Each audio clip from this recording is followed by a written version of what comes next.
chicos, estamos acá para grabar las ampliaciones de la Castellana y acá podemos ver algo de los avances. Vamos a lanzar el dron también, ya están haciendo como que los últimos avances.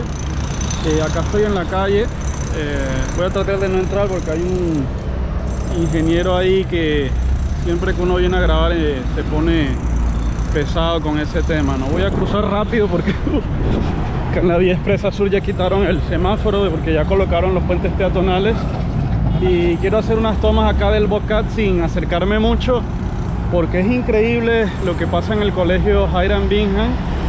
Tiene más seguridad que, yo no sé si es que el hijo de Donald Trump estudia ahí, pero hay como 7, 8 personas cuidando y ya se puede transitar de manera peatonal. Pero bueno, ¿qué será? No sé por qué tienen tanta seguridad ahí.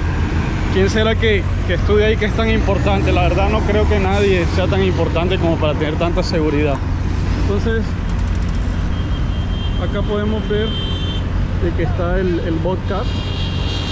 Está entrando para removiendo más que todo escombros, piedras, haciendo movimiento acá de material, y pues ya vamos a ver con las imágenes del dron el avance real. No voy a entrar allá, y al parecer también hay iluminación, han estado trabajando de noche por lo que veo. No voy a entrar allá porque no quiero dañarme el día. Los vigilantes, ¿qué les iba a decir? Los vigilantes no tienen la culpa, ellos